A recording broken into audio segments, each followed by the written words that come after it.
नमस्कार, मी पंजाब डक हवामान अभ्यासक मुक्काम पोस्ट गोगुळी धामणगाव तालुका शिलो जिल्हा परभणी। आजपासून खास करून शेतकऱ्यासाठी एक आनंदाची बातमी सांगणार आहे, कारण की आतापर्यंत पावसानं खूप म्हणजे नुकसान केलं। मग आता शेतकऱ्याचं सोयाबीन आणि उडीद काढायला आलं, तर शेतकऱ्यासाठी आनंदाची बातमी म्हणून राज्यामध्ये फक्त आता 14 तारखेपर्यंतच, राज्यात 14 सप्टेंबरपर्यंत भाग बदलत पाऊस पडणार आहे म्हणून हा अंदाज लक्षात घ्यायचा। त्याच्यानंतर 15 पासून राज्यातला पाऊस म्हणजे वरून राज्य विश्रांती घेणार आहे, रजा घेणार आहे म्हणून हा सर्व शेतकऱ्यांनी अंदाज लक्षात घ्यायचा। राज्यात सांगायचं झालं तर श्रीच्या आगमनाच्या वेळेस विदर्भात पाऊस चांगला पडणार आहे। राज्यात 7, 8, 9 दरम्यान सांगायचं झालं तर तुम्हाला सांगतो, राज्यात 7, 8, 9 दरम्यान पूर्व विदर्भ, पश्चिम विदर्भ, मराठवाडा, पश्चिम महाराष्ट्र, उत्तर महाराष्ट्र या भागामध्ये म्हणजे तुरळक ठिकाणी म्हणजे भाग बदलत पाऊस पडणार आहे म्हणून हा अंदाज लक्षात घ्यायचा। म्हणजे आणखीन 3 दिवसात पूर्व विदर्भ, पश्चिम विदर्भ, दक्षिण महाराष्ट्र, उत्तर महाराष्ट्र पाऊस पडणार आहे। म्हणजे 9 तारखेपर्यंतच पाऊस सप्टेंबरपर्यंत राहणार आहे। त्याच्यानंतर परत सांगू इच्छितो, पश्चिम महाराष्ट्रातल्या सर्व शेतकऱ्यांसाठी आनंदाची बातमी, कारण तिकडे आता कांद्याचे रोप टाकायचे। मग पश्चिम महाराष्ट्रामध्ये 10 सप्टेंबरपासून वरून राज्याची विश्रांती घेणार आहे। म्हणजे तो पाऊस कशी विश्रांती घेणार आहे? पुणे जिल्हा, सातारा, सांगली, सोलापूर, कोल्हापूर, 10 सप्टेंबरपर्यंत विश्रांती घेणार आहे।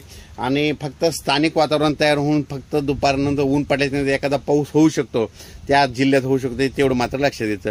पण पश्चिम महाराष्ट्रात आणि सातारा, सांगली, सोलापूर, कोल्हापूर, पुणे या भागात मात्र 10 तारखेच्या नंतर विश्रांती घेणार आहे म्हणून ही त्यांच्यासाठी आनंदाची बातमी। त्याच्यानंतर 14च्या नंतर तर एकदम पश्चिम महाराष्ट्र कडक ऊनच पडेल म्हणून हे देखील लक्षात द्यायचं। त्याच्यानंतर 8 सप्टेंबर ते 14 सप्टेंबर अमरावती, अकोला, नागपूर, बुलढाणा, यवतमाळ, वाशिम, हिंगोली, जालना, परभणी, बीड, संभाजीनगर, जळगावपर्यंत या जिल्ह्यात दररोज म्हणजे 8 ते 14 सप्टेंबर दरम्यान दररोज भाग बदलत जोराचा पाऊस दुपारच्या नंतर पडणार आणि रात्रीपर्यंत भाग बदलत पडणार म्हणून हा अंदाज लक्षात घ्यायचा। त्याच्यानंतर परत एक सांगू इच्छितो, 12, 13, 14च्या दरम्यान म्हणजे 12, 13, 14च्या दरम्यान अमरावती जिल्हा, अकोला जिल्हा, बुलढाणा, यवतमाळ, वाशिम, परभणी, जालना, संभाजीनगर, जळगाव म्हणजे 12 ते 14च्या दरम्यान जोराचा पाऊस पडणार आहे।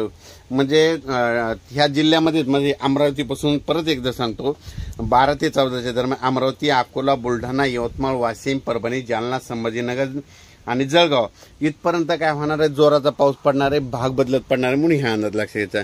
त्याच्यानंतर विदर्भातल्या शेतकऱ्यासाठी सोयाबीन त्यांचं काढायला आलेलं आहे म्हणून विदर्भातल्या शेतकऱ्याला एक आनंदाची बातमी। विदर्भात 15 सप्टेंबरपासून वरून राजा विश्रांती घेणार आहे, रजा घेणार आहे। ज्यांचं सोयाबीन काढण्यास आलेलं आहे तुम्ही काढायचं आणि लगेच दुसऱ्या दिवशी हडकल्याच्या नंतर तुम्ही तुमची वळे घ्यायची म्हणून हे लक्षात घ्यायचं। पश्चिम महाराष्ट्रामध्ये 10 सप्टेंबरपासून वरून राजा विश्रांती घेणार आहे म्हणून त्यांच्यासाठी आनंदाची बातमी। ज्यांचं कोणाचं सोयाबीन असो, उडीद असेल, तुमच्यासाठी म्हणजे काढायचं असलं तर 10 सप्टेंबरपासून तुमच्याकडे पाऊस विश्रांती घेणार आहे, रजा घ्यायला सुरुवात होणार आहे म्हणून हे लक्षात द्यायचं। मराठवाड्यामध्ये मात्र 14 सप्टेंबर नंतर वरून राज्याची विश्रांती राहणार आहे म्हणून मराठवाड्यातल्या 5-7 जिल्ह्यातल्या लोकांनी ही गोष्ट लक्षात घ्यायची। 13, 14, 15च्या दरम्यान आता राहिलं उत्तर महाराष्ट्र, नाशिक, धुळे, जळगाव म्हणजे 13, 14, 15च्या दरम्यान नाशिक, धुळे, जळगावकडे जोराचा पाऊस पडणार आहे म्हणून त्या नाशिक भागातल्या शेतकऱ्यांनी हे देखील अंदाज लक्षात घ्यायचा। 15च्या नंतर तुमच्या तिकडे देखील वरून राजा विश्रांती घेणार आहे म्हणून हे अंदाज लक्षात घ्या। सांगायचं झालं तर सर्व शेतकऱ्यांना सांगू इच्छितो, राज्यात पाऊस फक्त आता हे म्हणजे आज 7, 8 आणि 9 म्हणजे ह्या 3 दिवसात भाग बदलत पडणार आहे म्हणजे हे अंदाज लक्षात घ्यायचा। पण काही भागामध्ये 10च्या नंतर विश्रांती घेईन, काही भागामध्ये 14च्या नंतर विश्रांती घेणार आहे म्हणून हा अंदाज लक्षात घ्यायचा। अचानक वातावरणात बदल झाला तर लगेच एक मेसेज दिला जाईल। पण राज्यामध्ये सर्व शेतकऱ्याला सांगू इच्छितो, 15 सप्टेंबर नंतर राज्यात वरून राज्य विश्रांती घेणार आहे। ज्यांचं सोयाबीन काढायचं आला असं तर त्यांनी काढून घ्यावे।